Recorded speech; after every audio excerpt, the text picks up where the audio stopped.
Assalamualaikum warahmatullahi wabarakatuh. Good morning, all of my lovely students. How are you today? I do hope you are always healthy and happy forever. Okay, before I give the explanation of the materials today, we get now begin to pray. Okay, pray. Amen. Well, my lovely student, in this chapter 3, we learn about the product of label. The label consists of the information needed to see the product by learning the product label. Students will be able to know the information related to the product such as substance and expiration date. So let's learn this chapter carefully. Anak-anak, pada kali ini Ibu akan menyampaikan materi tentang KD 3.3, yaitu chapter 3, yaitu tentang label. Okay, please pay attention to my PowerPoint. Okay, well, children, now I will give the explanation about the label. The first is, what is the purpose of label? Oke, Ibu akan menerangkan dulu dalam bahasa Indonesia. Nah, materi yang ada di dalam PowerPoint itu adalah contoh-contohnya. Kemudian nanti apabila diperlukan, kalian boleh mencatat terjemahan apa yang disebut dengan label di buku kalian masing-masing. Jelas ya anak-anak ya? Oke. Jadi Ibu akan menerangkan dalam bahasa Indonesia dulu apa yang disebut dengan label. Label adalah salah satu jenis functional text. Functional text itu teks singkat bermakna. Itu banyak sekali macamnya. Ada greeting card, ada invitation, ada notice, and so on. Dan salah satu yang Ibu terangkan hari ini adalah label. Nah, anak-anak, label itu biasanya berupa tempelan kertas pada suatu kemasan atau produk, bisa obat, bisa minuman, bisa makanan. Nah, pada label biasanya disebutkan isi atau konten, kemudian keunggulan dari produk itu, kemudian petunjuk penggunaan, komposisi produk, serta indikasi dari produk itu apa. Label sering kita jumpai pada kemasan makanan, minuman, obat-obatan, serta peralatan elektronik. Label bertujuan untuk, silakan ini diberi garis bawah ya anak-anak. Label bertujuan untuk memberikan informasi yang rinci tentang jenis produk atau barang tertentu. Ibu ulangi kembali. Silakan kalian catat di buku kalian bahwa tujuan dari label adalah label bertujuan untuk memberikan informasi rinci tentang jenis produk atau barang tertentu. Nah, ini yang ada di paparan ini adalah contoh label produk dari drug. Drug itu obat. Obat di situ ada hipertensa, medical food. Ini adalah makanan untuk orang yang mempunyai penyakit hipertensi. Next.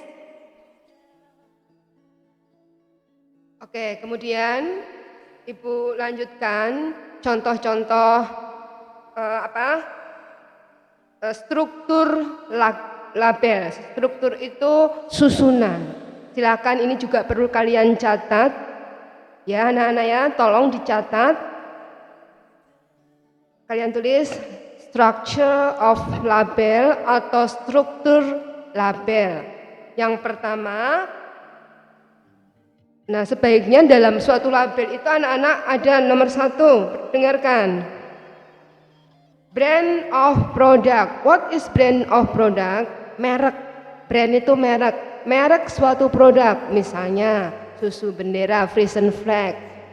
Kemudian UC 1000, ya itu yang rasanya kecut itu ya. Kemudian Lay, makanan kecil itu.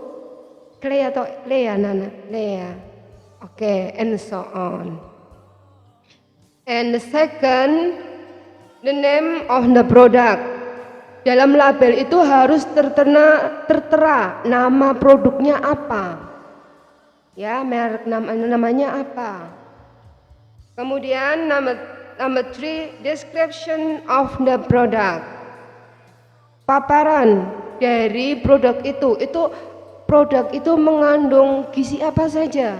Oh, misalnya kalsiumnya ada berapa miligram, kemudian kalori, kemudian lemak itu dalam bahasa Indonesia fat, bahasa Inggris fatnya ada berapa. Nah itu ditulis pada description of the product. And in the 4, the content amount of the product. The content isi, ya isi atau jumlah. The content jumlah kandungan gizi dalam produk itu.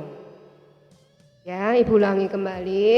Yang nomor 4 adalah content or amount. Amount itu jumlah of the product. And the 5, ingredient or composition of the product. Ingredient itu bahan-bahan, ya, bahan-bahan atau komposisi yang tertera pada suatu produk. Ya, komposisinya misalnya vitamin A-nya berapa persen, kemudian jumlah vitamin B dan lain sebagainya, ya itu content atau amount. Kemudian number 6, direction to use the product. Direction to use, direction itu petunjuk, use penggunaan dari produk itu. Oh, produk ini digunakan untuk apa sih? Ini produk makanan atau obat? Obat apa sih ini? Nah, itu kalian harus membaca label, ya, tidak asal langsung, wah ini langsung dimakan atau langsung jangan. Jadi dibaca dulu. And then the 7, direction to store the product. Petunjuk store, menyimpan. Bagaimana cara menyimpan produk itu? Jadi kita harus mengetahui, oh ini harus disimpan di dalam hawa yang dingin atau hangat, ya. Di situ di dalam PowerPoint yang kalian lihat, direction for storage, ya, petunjuk untuk penyimpanan. Misalnya itu keep tightly closed in a cold dry place 8 degree up to 32 degrees Celsius or 45 degree up to 90 Fahrenheit. Relative humidity below 50%. Artinya apa? Produk itu harus disimpan di dalam udara yang dingin di bawah 8% sampai 32% Celsius atau 45 derajat sampai 99 derajat Fahrenheit, tergantung dari kelembaban di bawah 50%. Nah, sekarang yang selanjutnya adalah expiration date of the product, tanggal kadaluarsa dari produk itu. Oh, misalnya di situ tertera bahwa expirednya itu tanggal 11 Mei 2020. 2021. Nah, bagaimana kalian menggunakan atau mengkonsumsi obat atau makanan itu? Ya sebelum tanggal itu, sebelum tanggal 11 Mei 2021. Jadi kamu setelah tanggal itu sudah kedaluarsa. Jadi tanggal 9, 7, 8, 9 sampai 10. Nah, tanggal 11-nya sudah tidak boleh dikonsumsi. Jelas ya, itu namanya di expire date. Oke. Oke, the next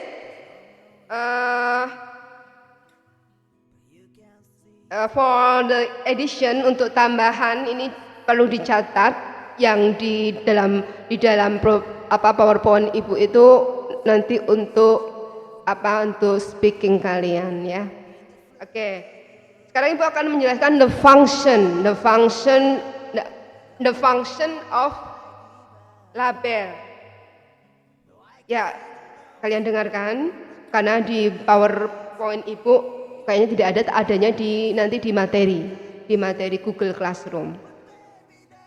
Oke, the function of label, fungsi dari label. The first is, yang pertama, product identification, mengidentifikasi suatu produk. The next, name tag, nama dari produk itu. Kemudian communication media from produce to consumer. Artinya media komunikasi dari pembuat produk itu bagi konsumennya. Ibu ulangi lagi.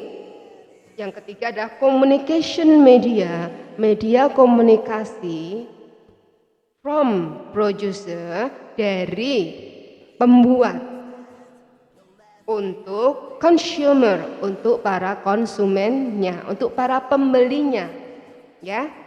Oke, the next, giving proper instruction about the product, memberikan proper itu nyata, asli, ya, memberikan petunjuk yang asli, bukan petunjuk yang tidak asli, petunjuk asal-asalan, tidak boleh. Jadi petunjuknya harus asli, memang dari pabriknya, ya. Kalau dari obat ya dari farmasinya, seperti itu, ya. Dari produk itu masing-masing harus ada, oh ini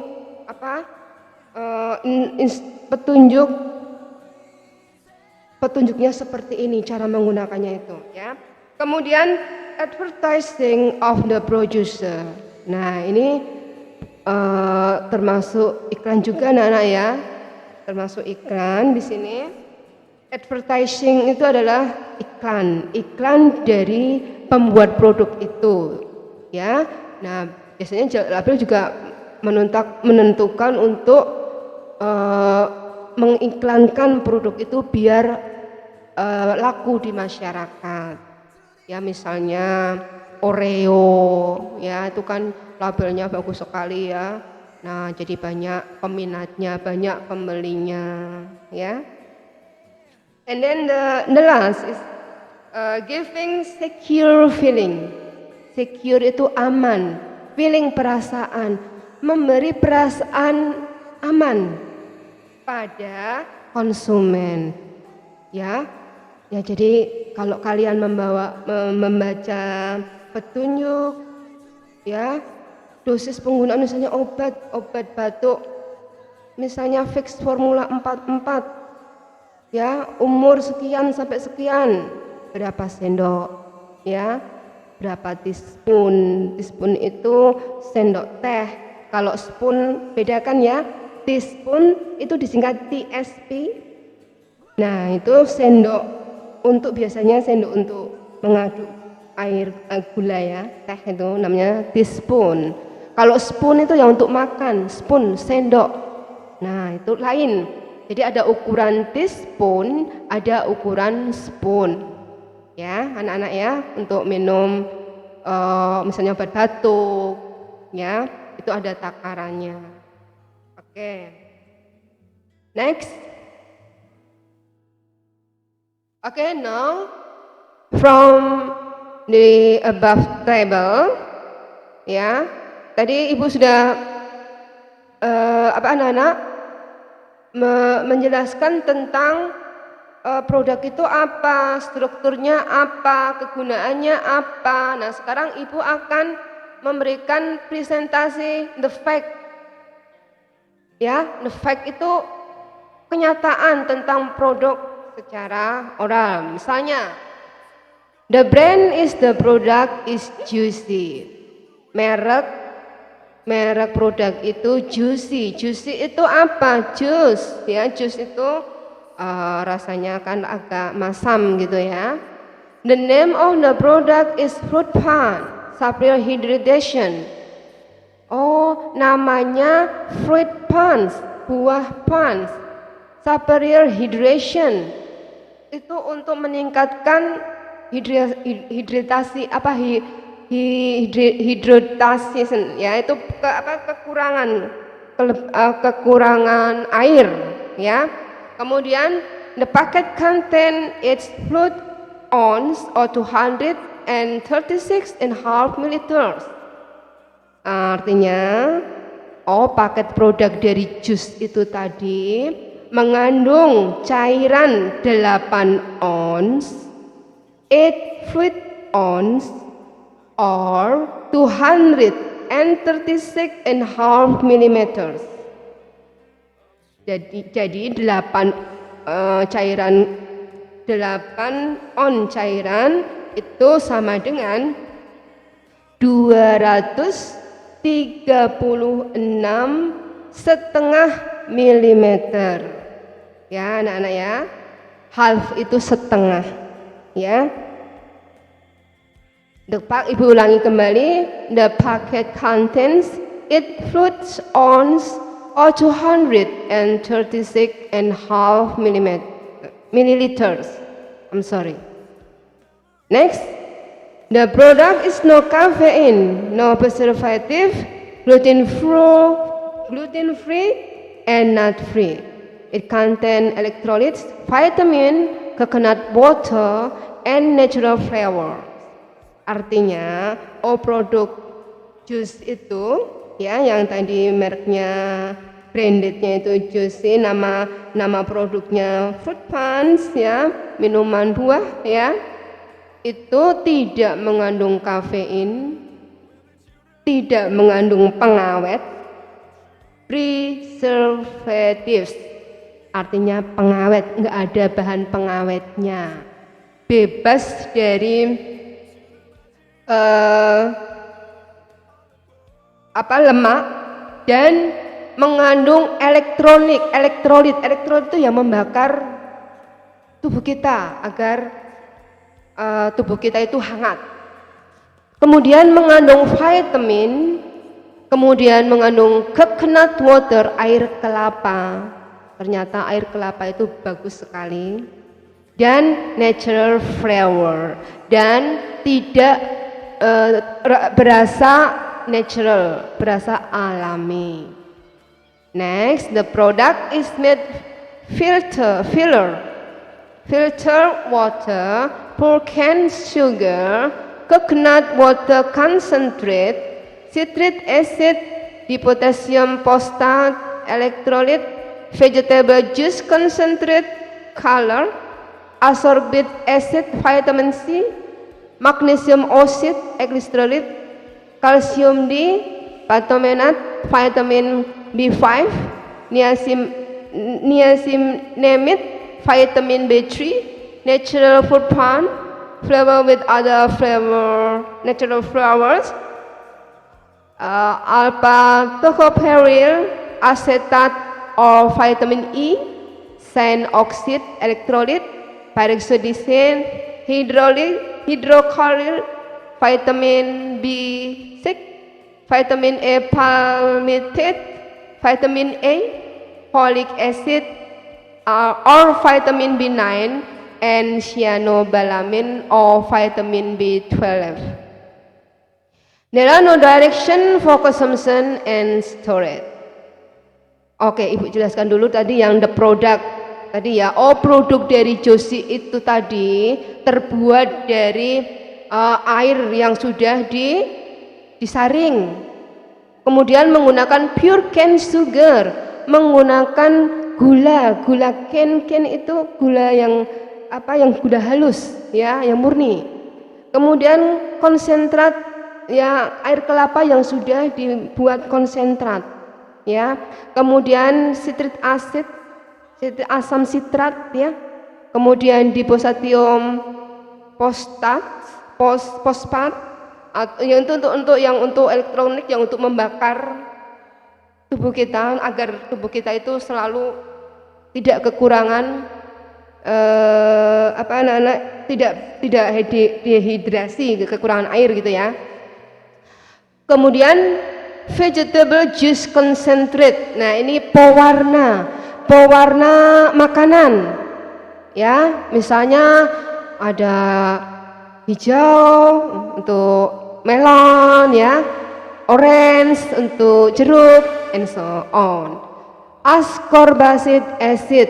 Nah, ini yang untuk memberi rasa masam. Nah, ini digunakan ascorbic acid or vitamin C.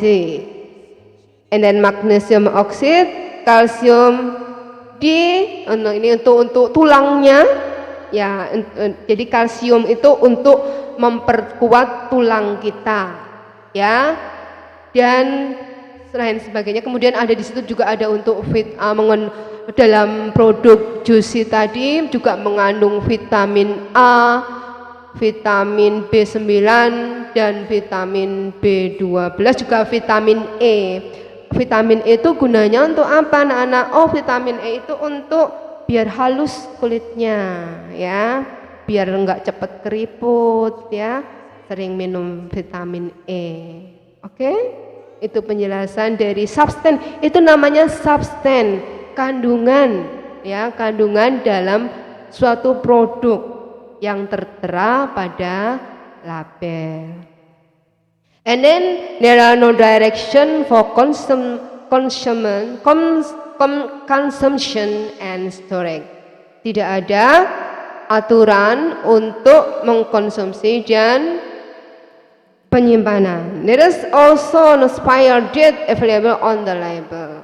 Oh, tadi keterangan yang di dalam PowerPoint tadi tidak mencantumkan petunjuk untuk mengkonsumsi dan penyimpanannya bagaimana. Berarti itu kurang baik ya. Karena kita kan harus menuliskan direction of consumption tadi, atau tadi yang disebut dengan direction to use the product. Itu harus dicantumkan dalam setiap label ya. Kemudian there is no expired date. Oh, ini sangat fatal sekali. Tidak ada tanggal kadaluarsanya. Tanggal ini batas akhirnya kapan ini? Kok tidak ada? Kalau tidak ada expire date-nya, kamu harus hati-hati. Oke, anak-anak? Next. Oke, sekian. Oke, anak-anak, tadi adalah penjelasan dari Ibu tentang materi KD 3.3, yaitu pada chapter 3 yang berjudul label. Ibu harap kalian mempelajarinya nanti di materi yang Ibu sampaikan di Google Classroom. Kemudian tolong dikerjakan tugas dari Ibu ya, anak-anak ya. Jangan sampai kalian tidak mengerjakan tugas ya. Tolong kalian screenshot tugas kalian, kemudian kirimkan ke Google Classroom. Sekian penjelasan dari Ibu. Ada kurangnya Ibu minta maaf. Thank you for your attention. See you again next week. Oke, wassalamualaikum warahmatullahi wabarakatuh.